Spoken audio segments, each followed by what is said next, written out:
Jai Gurudev. So we have been talking about the Kundalini till now. Now let's go deeper into the subject and hear what Vasistha has to say. So we'll start with page 295. Before we go ahead, just a quick revision. Kundalini Shakti, or the power of Kundalini, is that power, that life force which runs in your Sushumna Nadi or Antravishtika Nadi. Yes. And this power goes to all the other 72,000 nadis which run your entire pranic system of this body-mind complex. Now, this is a part of the subtle body, remember, not the physical body. So far we are absolutely clear. When this Kundalini Shakti is dormant or not awake, it is coiled up in the lower chakras. When it becomes active, either through awareness or through pranayam, it rises up, and it flows up and down throughout the Sushumna Nadi. Now, for those people in whom this Kundalini Shakti is dormant or not awakened yet, it does not mean that they do not have prana flowing. Yes, prana is flowing, but prana is still not the ultimate potential of the pranic force that you can actually exhibit or experience or attain. Got it? The ultimate peak of the pranic force will be the Jagrit Avastha of the Kundalini Shakti. Clear? So, the pranic force is anyway working in the body. That is why you can read your body functions. Yeah, when the pranic energy is flowing in balance in the body, you experience good health, you experience a healthy, happy mind.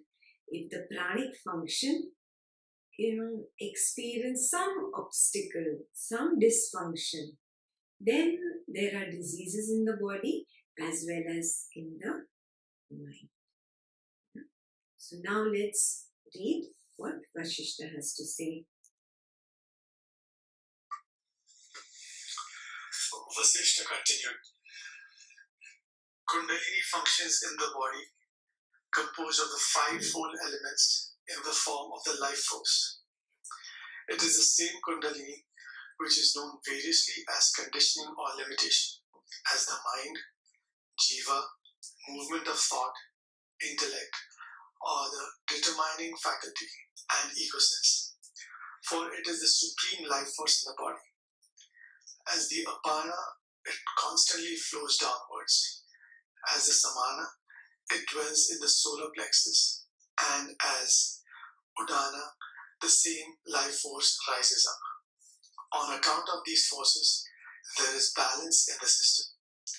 If, however, the downward pull is excessive and the downward force is not arrested by appropriate effort, death ensues. Similarly, if the upward pull is excessive and it is not arrested by appropriate effort, death ensues.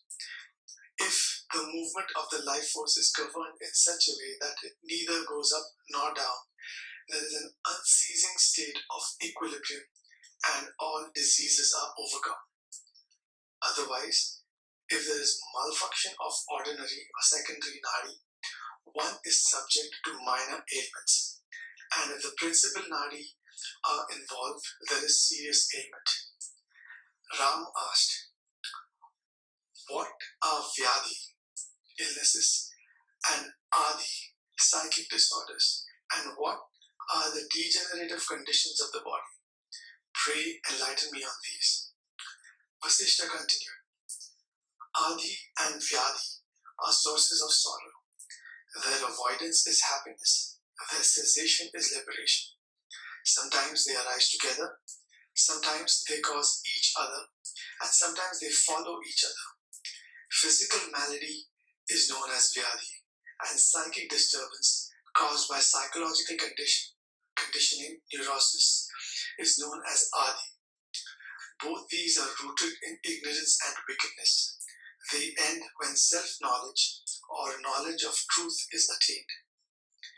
Ignorance gives rise to absence of self-control, and one is constantly assailed by likes and dislikes, and by thoughts alike. I have gained this, I have yet to gain that. All this intensifies delusion. All these give rise to psychic disturbances. Physical ailments are caused by ignorance and its concomitant total absence of mental restraint, which leads to improper eating and living habits. Other causes are untimely and irregular activities, unhealthy habits, evil company, wicked thoughts. These are also caused by the weakening of the nadi, or by their being cluttered or clogged up, thus preventing the free flow of the life force. Lastly, they are caused by an unhealthy environment. All these are, of course, ultimately determined by the fruits of past actions performed either in the near or the distant past. Okay. Kundalini functions in the body composed of the 5 elements in the form of the life force.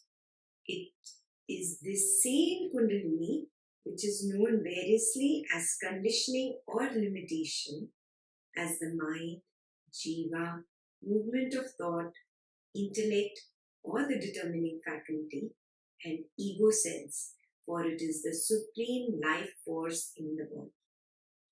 Do you get it? Many people misunderstand that because an ignorant person's Kundalini is not awakened or not Jagrat, it means that the person does not have enough prana.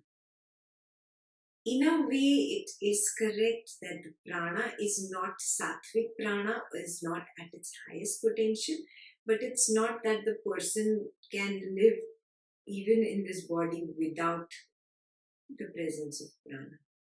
Do you see the subtle difference? Yeah. So there is the prana or the life force which is running in this body. And that same life force is known as mind, intellect, the jiva, movement of thought.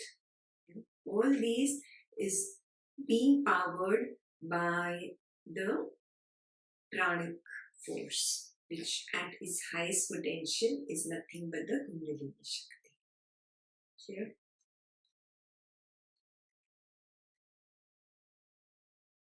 As the apana, it constantly flows downward. So now we have done prana before. Yeah?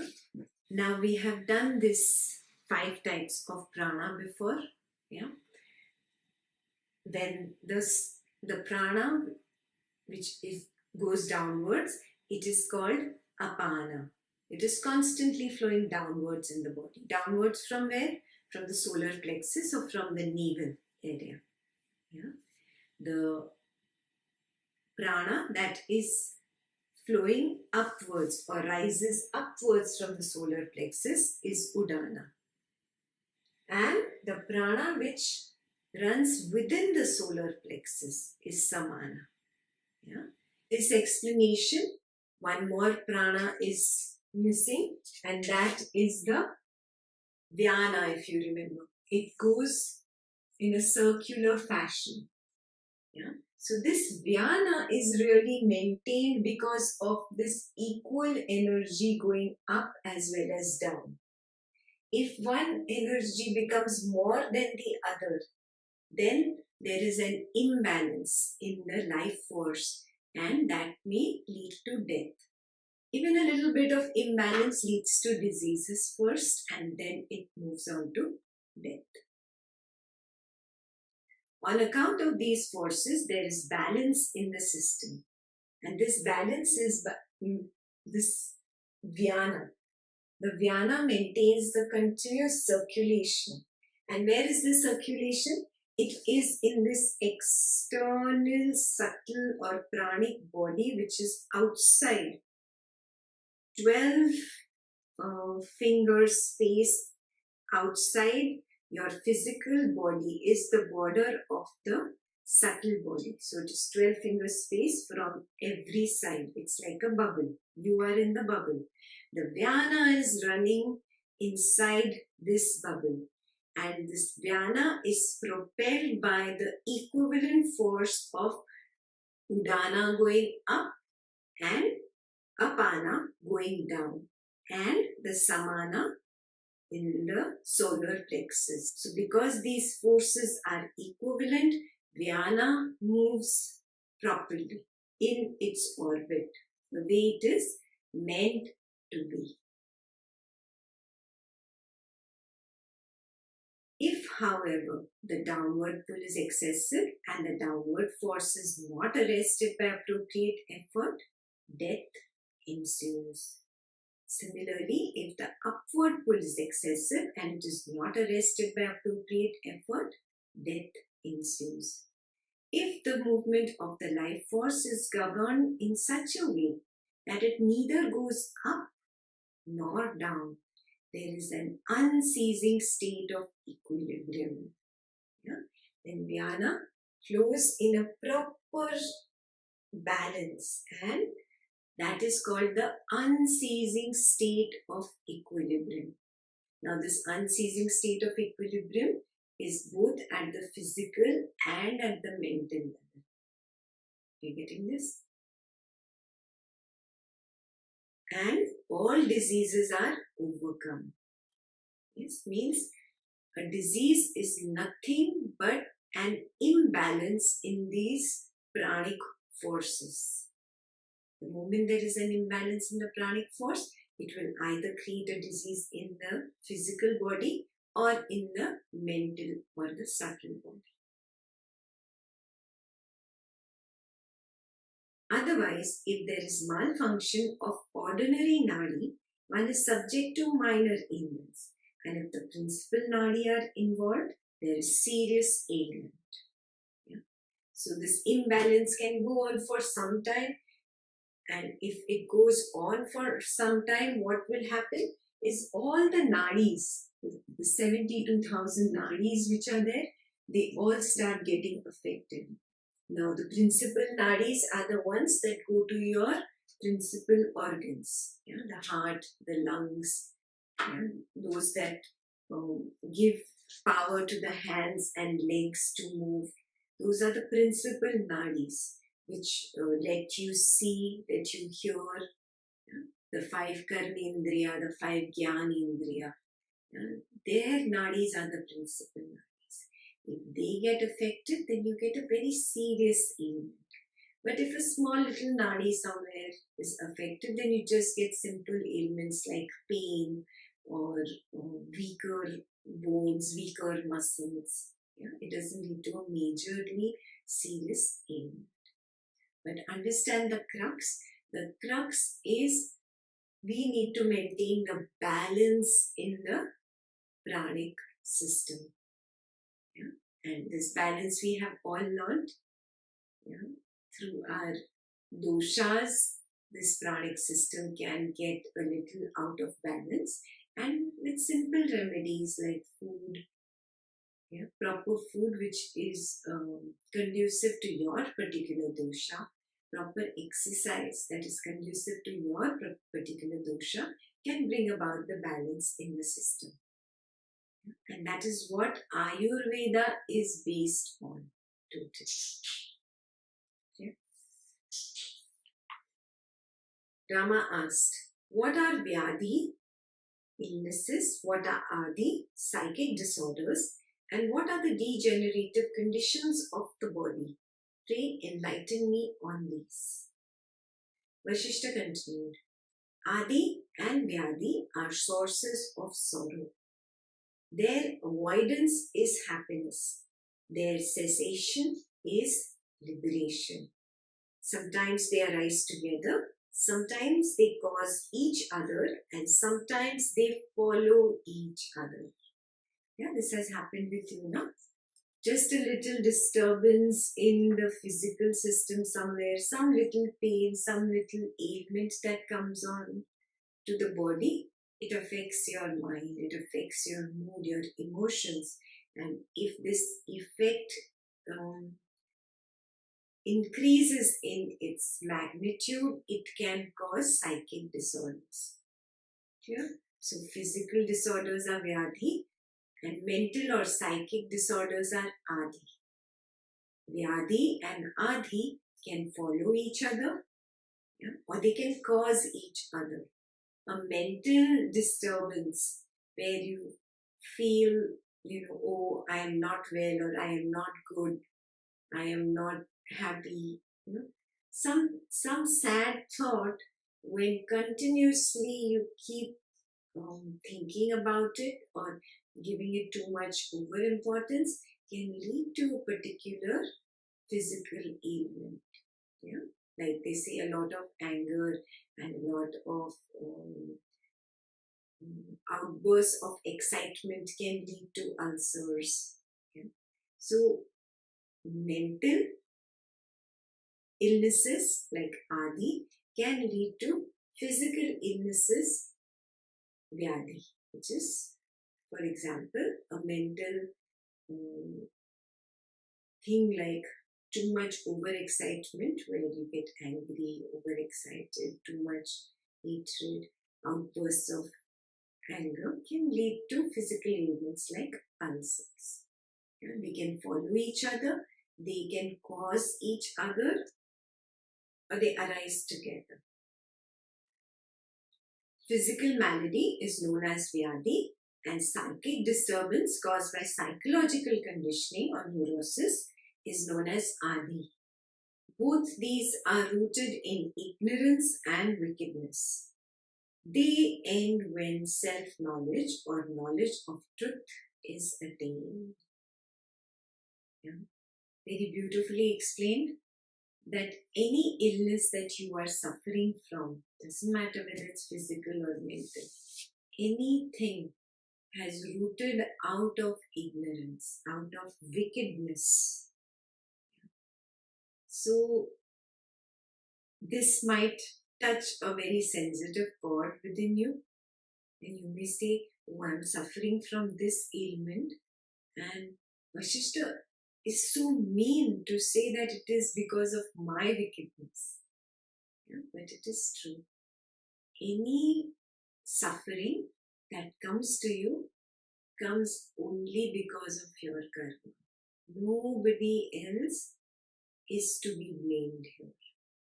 Yeah, nobody else is responsible for any physical or mental ailment that I suffer. Yeah? Remember the law of cause and effect, the law of karma. As I sow, so shall I reap. So whether it is a congenital disease or whether it is a disease that I am suffering from right now, simple disease, non-congenital, it is all my karma.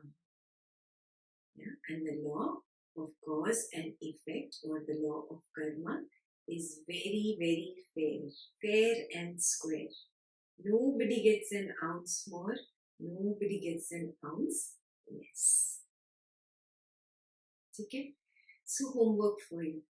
Look at yourself. Whatever diseases you have,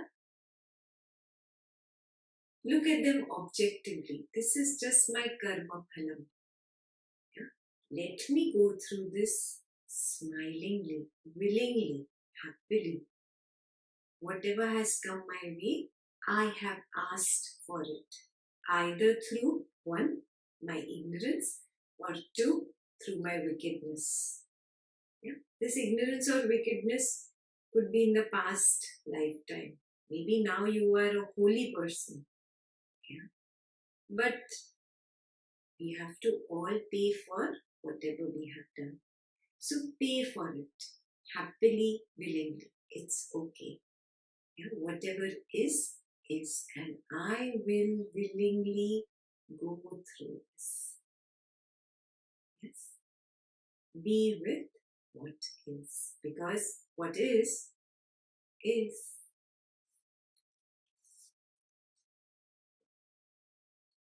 Ignorance gives rise to absence of self-control, and one is constantly assailed by likes and dislikes, and by thoughts like, I have gained this, I have yet to gain that.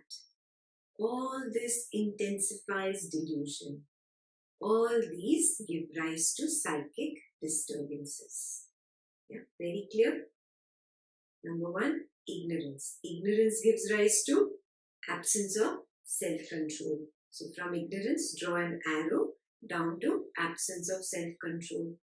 Absence of self-control gives rise to continuous likes and dislikes.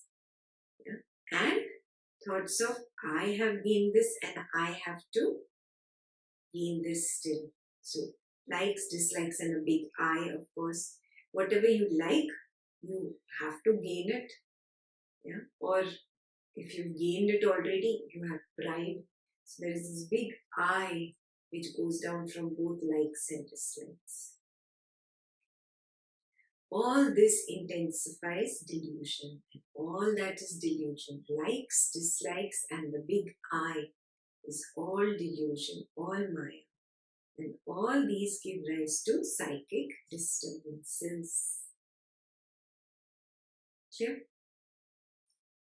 Physical ailments are caused by ignorance and its concomitant total absence of mental restraint, which leads to improper eating and living habits.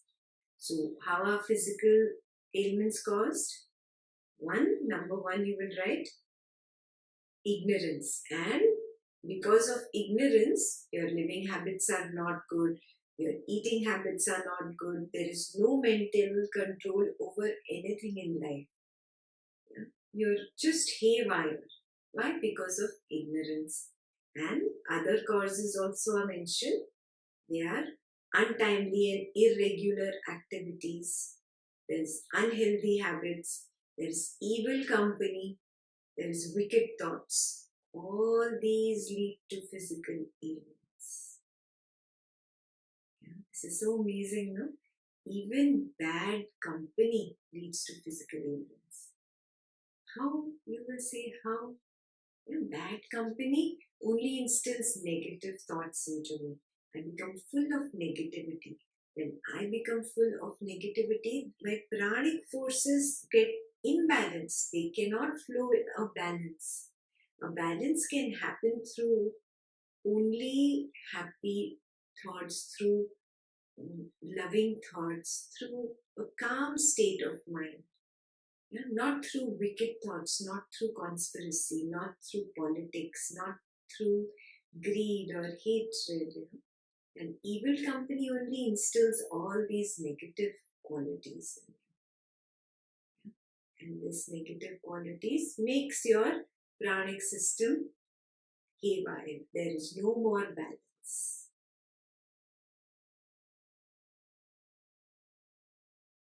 They are also caused by the weakening of the nadi or by their being cluttered or clogged up, thus preventing the free flow of life force. Yeah? So a weakening of a nadi or clogging up of a nadi can also lead to physical ailments. But again, why would a nadi weaken? Why would it clog up? Only because your prana is not flowing in balance. And why is it not in balance? Irregular sleeping habits, eating habits, bad company, not doing any sattvic activities, yeah, and being wicked thoughts. Lastly, they are caused by an unhealthy environment. All these are, of course, ultimately determined by the fruits of past actions performed either in the near or the distant past. This line you should highlight. He is very clearly telling you all this happens only because of your karma. Whatever you do in the past, through raga or dvesha, you throw seeds into the future. Correct? Today those seeds have sprouted as either a physical ailment or a mental ailment.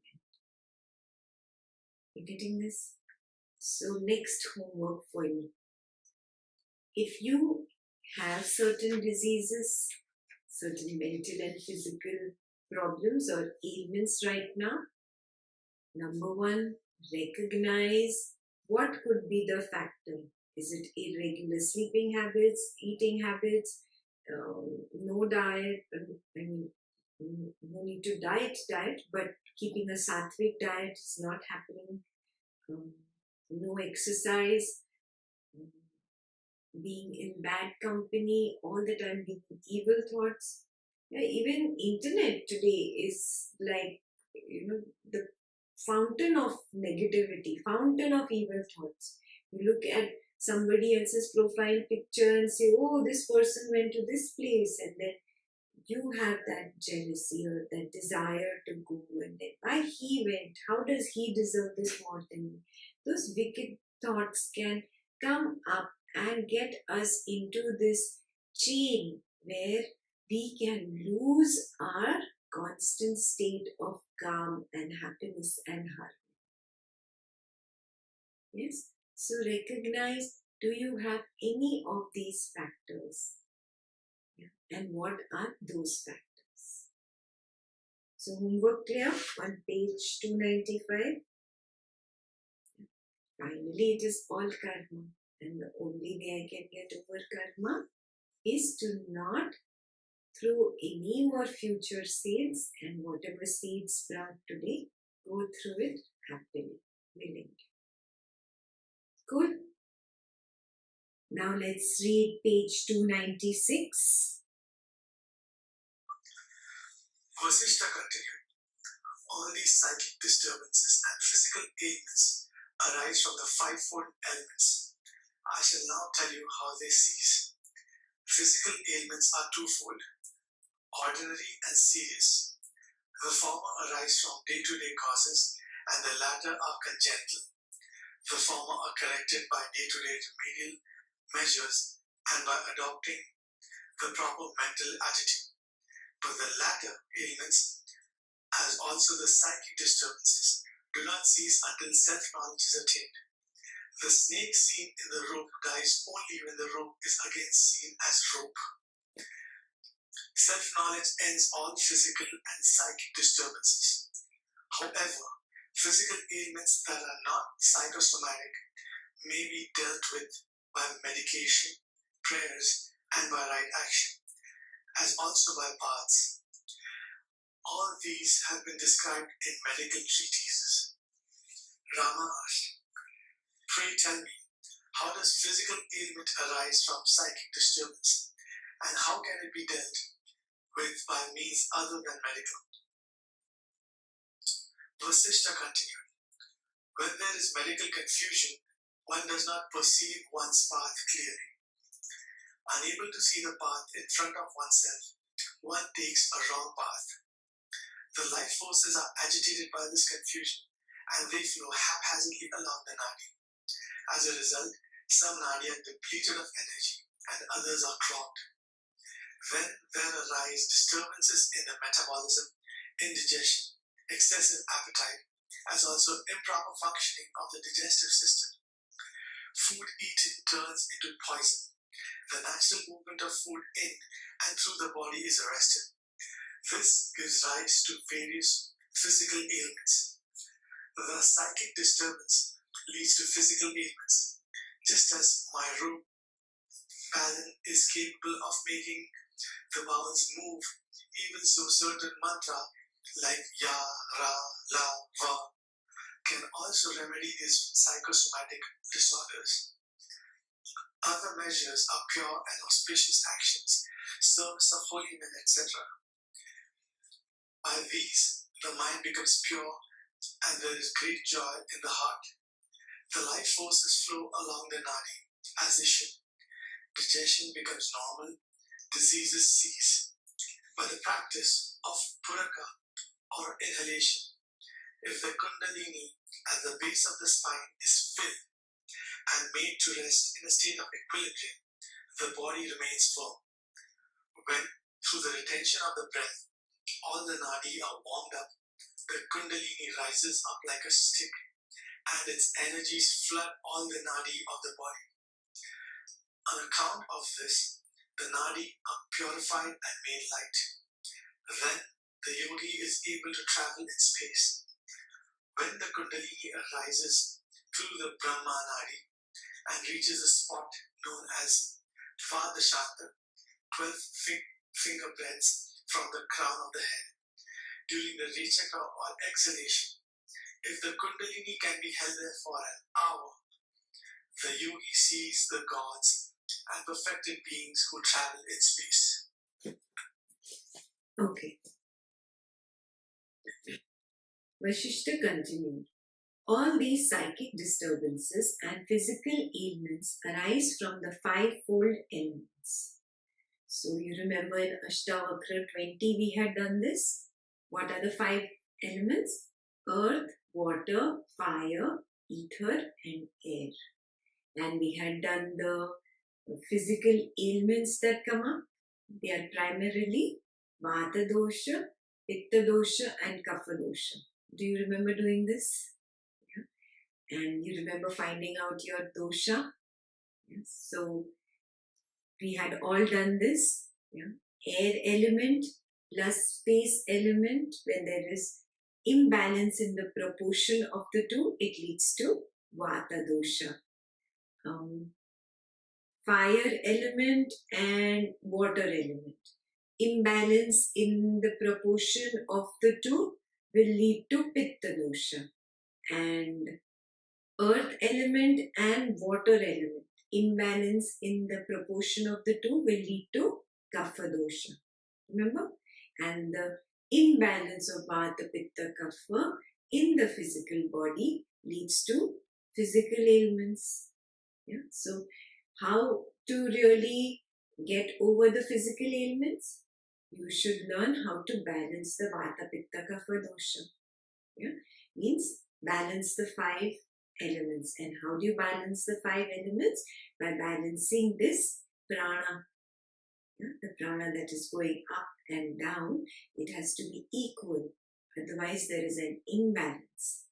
And the best way to balance this is through food, exercise, through good company, being in knowledge, meditating, maintaining a sattvic environment at home, at work, and in your social circle.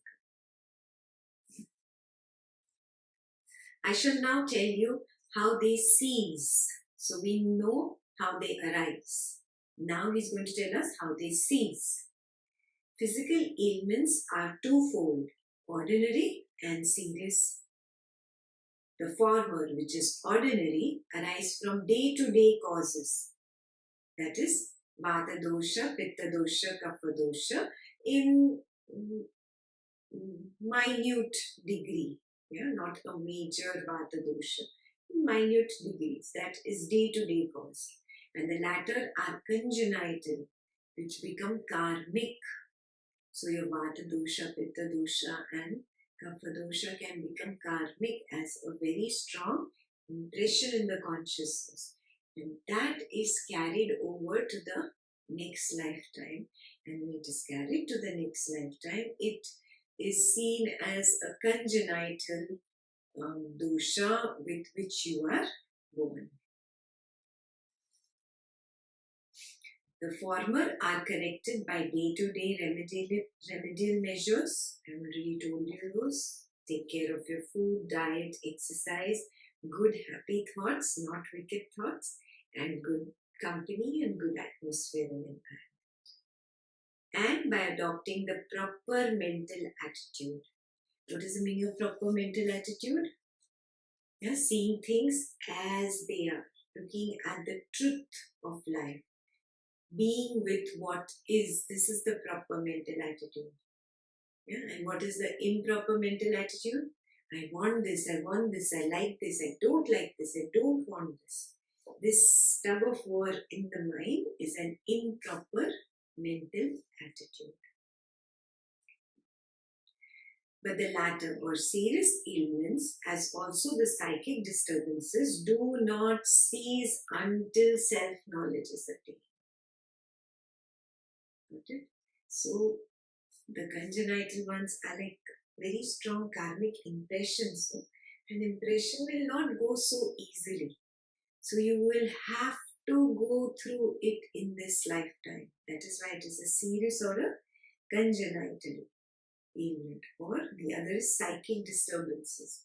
Now, this psychic disturbances which are mentioned here are those which are like really extreme disorders, not not a simple depression that comes up in you for a few months or a year and goes away, or not just a simple anxiety attack or a little panic attack because of extra stress and then goes away after a few years. He's not talking about that. This psychic disturbances, which do not cease until self-knowledge is attained, is basically that karmic impression, which leads to psychological disorders. People that you find in mental asylums, or you find people with extreme diseases which throughout their life you would not be able to see them cured of it. Those, he's saying, do not cease until self-knowledge is attained. The snake seen in the rope dies only when the rope is again seen as him. Self-knowledge ends all physical and psychic disturbances. However, physical ailments that are not psychosomatic may be dealt with by medication, prayers, right action, baths, and all these have been described in medical treatises. So, all this we already know. The most important part over there is that self-knowledge ends all physical and psychic disturbances. Recognizing the truth of who I am can take you to a state where there is no death, where there is no birth. It is called immortality. Now, what does immortality mean? Does it mean that this physical body will not die?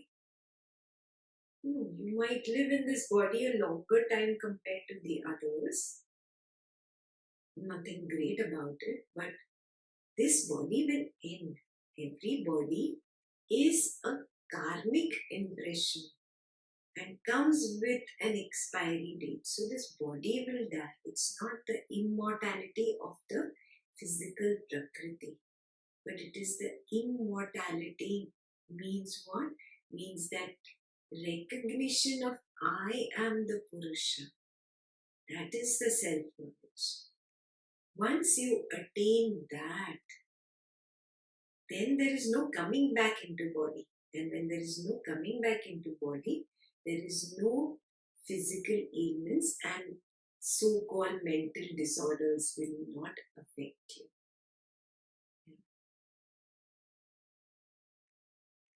Rama asked, "Pray, tell me, how does physical ailment arise from psychic disturbance, and how can it be dealt with by means other than medical?" When there is mental confusion, one does not perceive one's path clearly. Before we go ahead, you imagine or you bring to your mind a difficult situation where there was a lot of confusion in life. So when there is mental confusion, one does not perceive one's path clearly. When there was that confusion in life, you could not really understand, should I do this or should I do that? Is this the right way to go, or is that the right way to go? Do you remember that? Unable to see the path in front of oneself, one takes a wrong path. Take your memory back to that confusion state. Did you land up taking a wrong path? The life forces are agitated by this confusion and they flow haphazardly along the nadi. As a result, some nadi are depleted of energy and others are clogged. So, did that situation lead you to so much confusion that you felt stress in the body or, at the mental level? That stress that you experienced in the body or mental level was because of clogging up of nadis.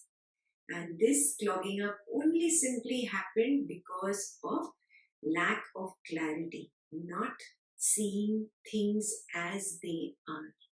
Either being stuck in I want this or I don't want this. Yeah? That leads to mental confusion, that leads to agitation, that leads to what should I do, this or that. Then there arise disturbances in the metabolism, indigestion, excessive appetite, as also improper functioning of the digestive system. Food eaten turns into poison. The natural movement of food in and through the body is arrested. This gives rise to various physical ailments. Take your mind back to that mental confusion. Did you experience any physical or mental ailments? If you cannot figure that one out, maybe take your mind back to when you fell sick the last time. When you fell sick, was it because of some mental confusion? Now this sick will be not a simple thing as in you ate something wrong or some external agent. This has to be related to your mental confusion. Was there a lot of stress in a particular situation which you really saw that it manifested at the physical level also? Many times we go through such situations. And then they lead to more and more physical problems. Thus, psychic disturbance leads to physical ailments. This is very clear. We have all experienced this. Just as myrobalan, that is the name of some drug, is capable of making the bowels move, even so certain mantra like Ya, Ra, La, Va can also remedy these psychosomatic disorders. That is why mantras help. Many times, many of you call me when you're not feeling so good mentally or physically, and I have always advised you to put on some mantra, right? Those mantras create a certain rhythm in your environment all around you, and also your subtle body starts vibrating along with that mantra, and that vibration affects the flow of prana in your pranic body. And to a certain extent, it can help bring about a balance provided you're doing other things right. Sattvic diet, exercise, taking care of your body, regular food, regular activities, sleeping at the right time, and a good environment. If you maintain all these things along with that mantra, it can help remedy a lot of disorders.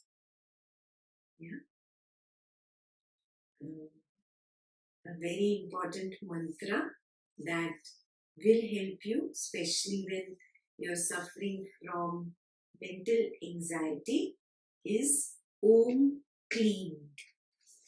You know Om, clean.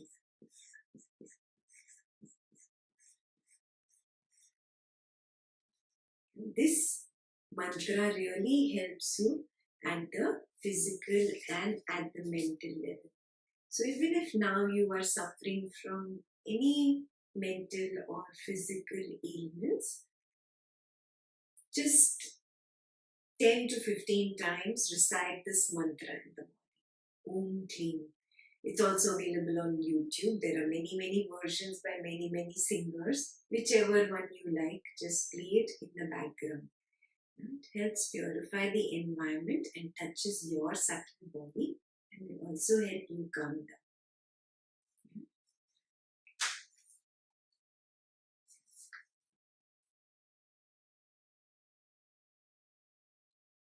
Thus, psychic disturbance leads to physical ailments. Just as myrobalan is capable of making the bowels move, even so certain mantra like Ya, Ra, La, Va can also remedy these psychosomatic disorders. Other measures are pure and auspicious actions, service of holy men, etc. By these, the mind becomes pure and there is great joy in the heart. The life forces flow along the nadi as they should. Digestion becomes normal and diseases cease. Just by doing seva, so much can happen. Yeah. Why? Because in seva, I am not saying I want this and I don't want this. In seva, I am doing something for you. So there is no I. When there is no I, there is no stress. Stress is always about what I want and what I don't want. Yeah. So the I is the reason for stress. I is the reason for your mind to feel contracted, stiff, not happy, not harmonious. And the moment I start thinking about how I can help the other, I stop thinking about I. So for a while, that contracted I, which is almost like tense muscles, relaxes.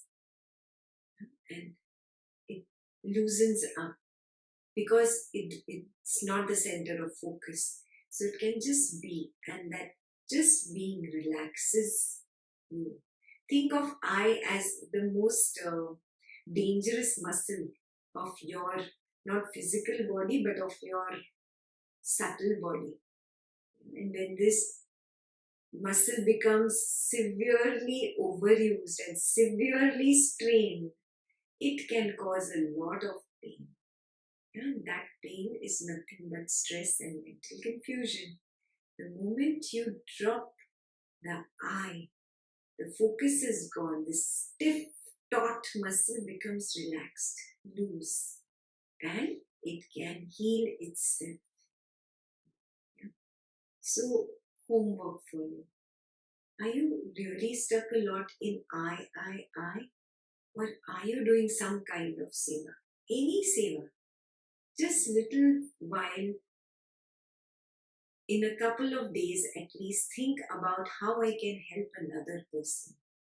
Which means at least 3 times a week you must do seva. Yeah. Maybe half an hour to 1 hour maximum. If you have more time, great, do 8 hours of seva.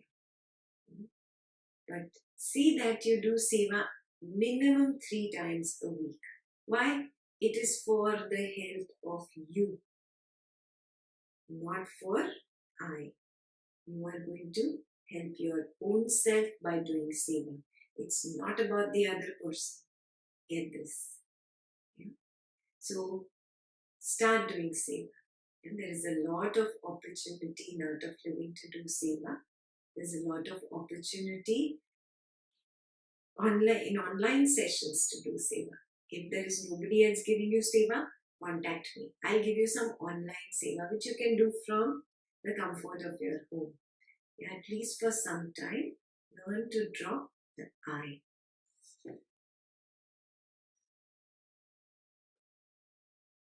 By these, the mind becomes pure and there is great joy in the heart. Seva will bring that joy, that relaxation of that tense, taut muscle I. The life forces flow along the nadi as they should. Digestion becomes normal and the diseases will cease. By the practice of puraka or inhalation, if the kundalini at the base of the spine is filled and made to rest in a state of equilibrium, the body remains firm. when through the retention of breath, all the nadi are warmed up, the kundalini rises up like a stick and its energies flood all the nadi of the body. On account of this, the nadi are purified and made light. Then the yogi is able to travel in space. When the kundalini arises through the brahmanadi and reaches the spot known as Dvadarashanta, 12 finger breaths from the crown of the head during rechaka or exhalation, if the kundalini can be held there for an hour, the yogi sees the gods and perfected beings who travel in space. Yeah, this is amazing. So we've learned the gap meditation. What do you do in the gap meditation? You breathe in, inhalation or puraka. You stop inside, or you hold the breath inside, or retain the breath inside for a certain count, or just observe the gap, and then you come out, you exhale out, which is the rechaka. Now, to your gap meditation, you have to add one more step. You've just been observing the gap inside and outside, and you're observing the flow of prana go in and come out. So now what are we going to do?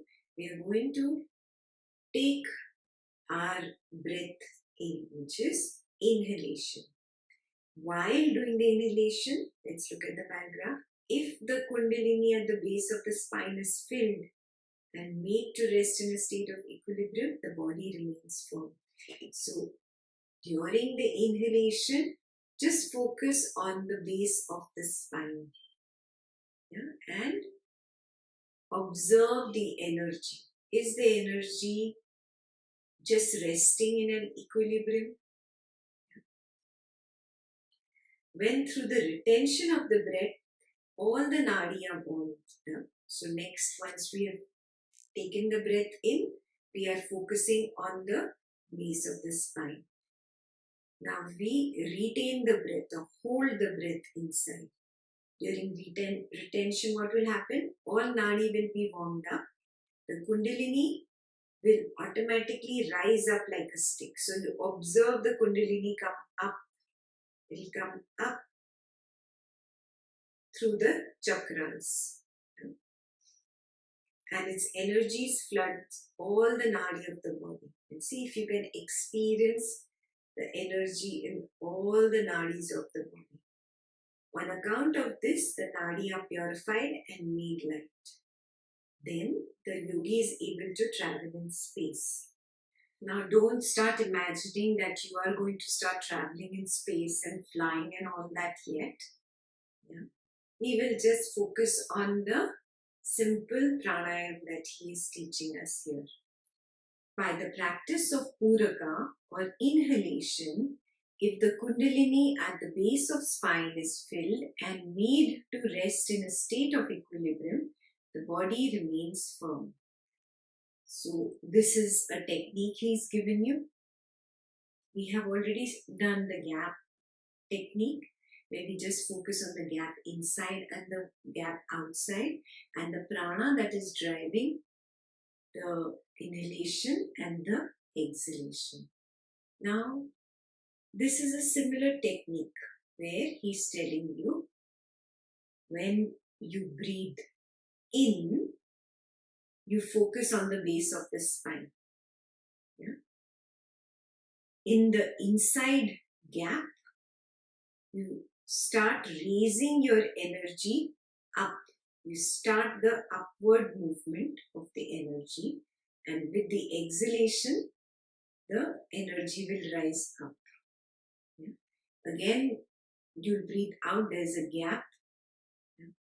Just focus on the gap, and again, take the breath in. While taking the breath in, attention should be base of the spine. In the gap, start focusing on moving the energy up. So while you exhale, the energy rises up in the spine till the Dvadashanta. See if you can take it up till here. Yeah. When through the retention of the breath, all the nadi are warmed up, the kundalini rises up like a stick and its energies flood all the nadi of the body. Yeah. Slowly with practice, you will experience this. Yeah. So let's put Vasistha to the test. Does this really happen? Let's really do this every day. Just when we breathe in, focus on the base of the spine. In the inside gap, start moving the energy up from the base of the spine to the top of the head until the point Dvadashanta. Exhalation is moving it up. Yeah? Inhalation, again, just focus on the base of the spine and move it up. Inhalation, again, focus on the base of the spine, and during exhalation, move up. Slowly, slowly, you will notice that the energy floods you. You will experience the energy moving up the spine and flooding all the nadis in the body. On account of this, the nadi are purified and made light. Then the yogi is able to travel in space. Now you don't start imagining that you're going to travel in space so soon. Yeah? Let's not do this with an expectation of wanting to travel in space in future. Just do it because Vasistha says that you will experience an equilibrium of pranic energy and can keep yourself free of physical ailments as well as psychic ailments. Yeah. On account of this, the nadi are purified and made light. Then the yogi is able to travel in space. When the kundalini arises through the Brahma nadi and reaches the spot known as Dvadashanta, which is 12 finger breaths from the crown of the head, during the Richika or exhalation, if the kundalini can be held there for an hour, the yogi sees the gods and perfected beings who travel in space. So only if you can maintain your focus, your awareness here for 1 hour, then you will be able to move on to the other realm of existence, beyond this mortal plane, where you will see the gods and the perfected beings. Like I've told you, no? It's all here. It's not some other plane beyond the clouds up there. Yeah? It's right here around us. It's just a matter of being able to enter into that realm. And the way to enter into that realm is to work on drawing this Kundalini energy up till Dvadashanta. So let us all close our eyes and practice this technique. When we breathe in, let's just focus on the base of the spine. When we breathe out, focus on lifting that energy from the base of the spine to Dvadashanta. 12 finger breaths on top of the head. Eyes closed. Breathe in. Focus on base of the spine.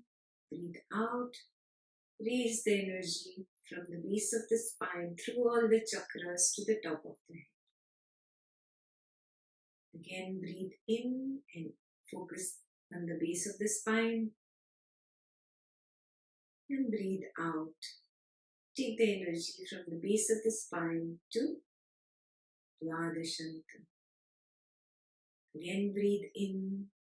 Focus on the base of the spine. Breathe out.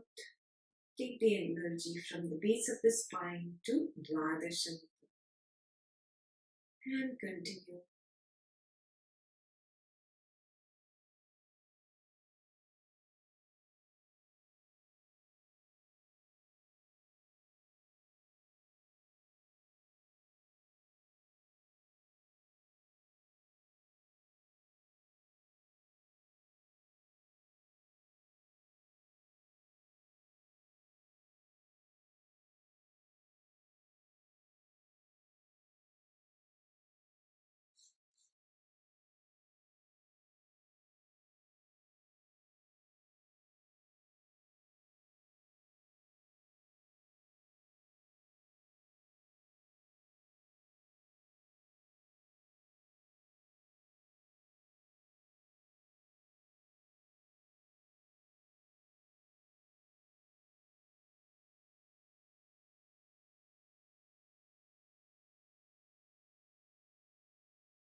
Om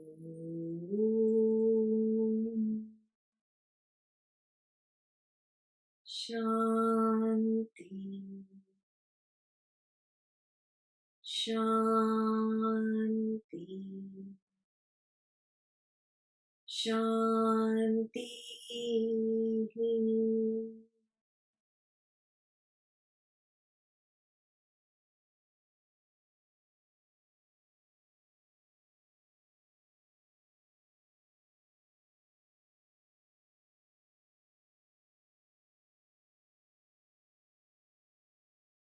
And when you feel complete, very slowly and gradually, taking your own time, you open your eyes.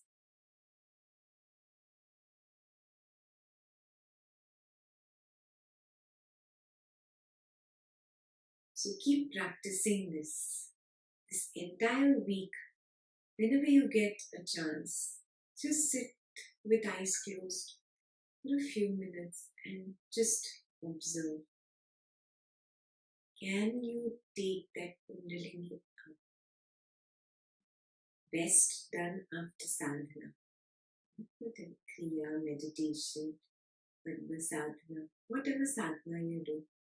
After that, sadhana is complete. Just for a few minutes do this. With inhalation, just focus on the base of the spine.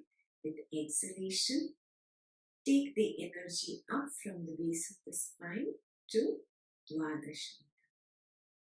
Keep practicing this week and we will discuss more in details next week. Okay? I'll see you. Jai Gurudev.